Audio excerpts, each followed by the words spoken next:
are strong. Help is nearby. The hands of the midwife are clever. Fear not, little mother. I will tell you my story. I had 4 mothers, sisters who shared a husband. My mothers traded secrets. These were passed down to me, their only surviving daughter. No matter what their hands were doing, holding babies, cooking, spinning, they filled my ears. In the ruddy shade of the red tent, the menstrual tent, their words were like offerings, not for any god or goddess, but for me.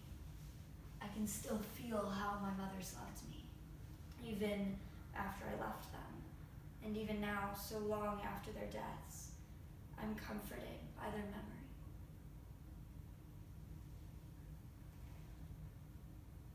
Dinah's story in the book of Genesis is a tangent among the better-known lives of her father and 12 brothers.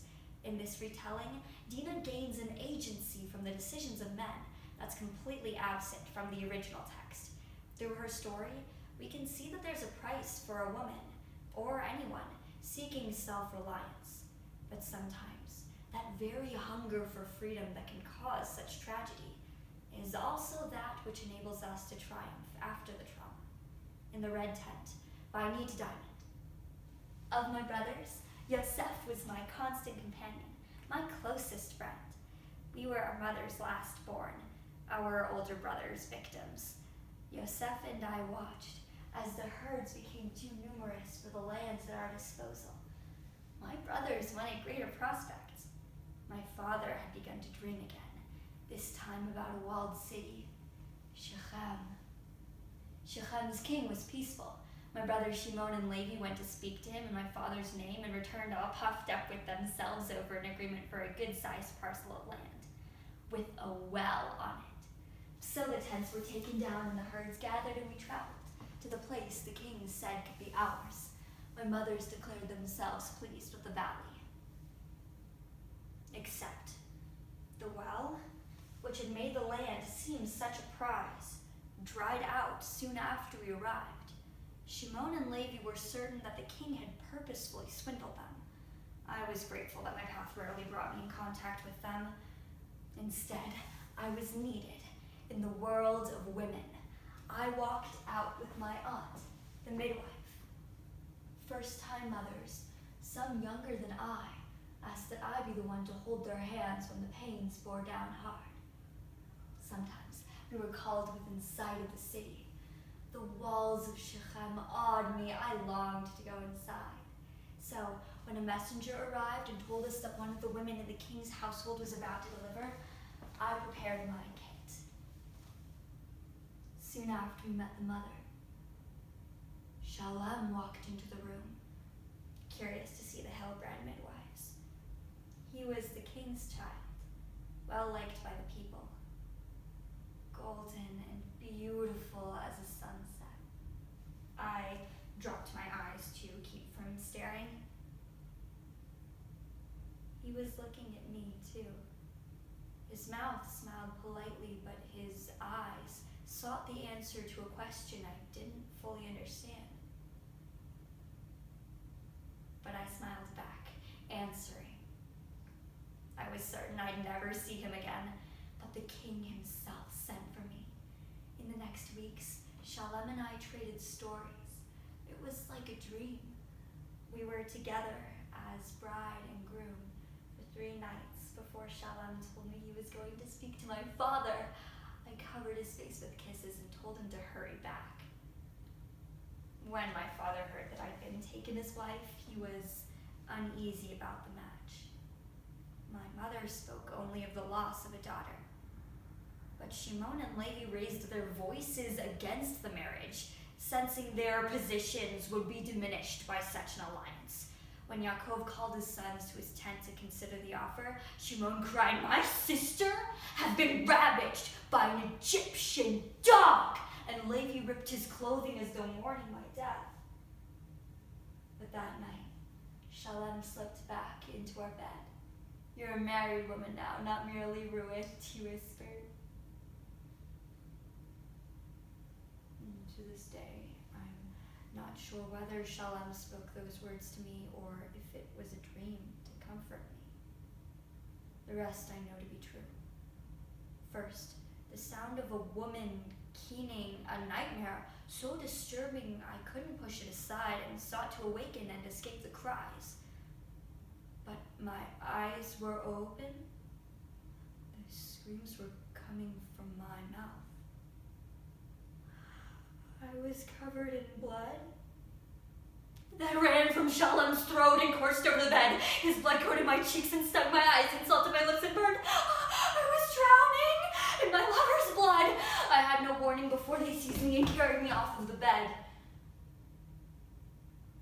Shimon and Levi, to my father's tents. I walked out to face them.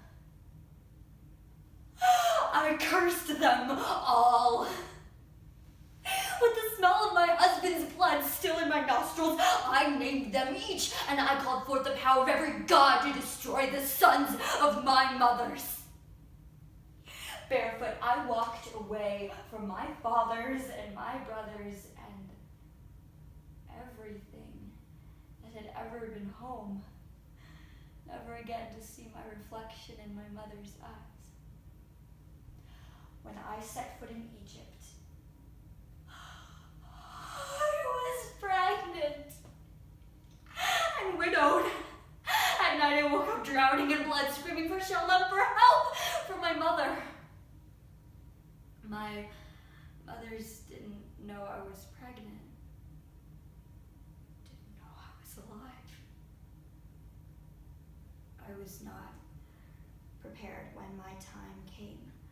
I witnessed the courage of many mothers, but when the first pain robbed me of breath, I remembered the women who had begged to die.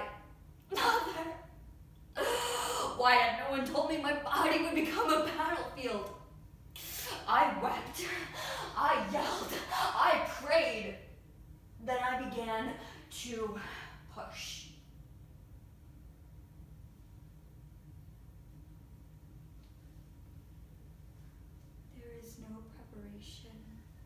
For the sight of a firstborn child. I was overcome. I wept without knowing whether I rejoiced or mourned.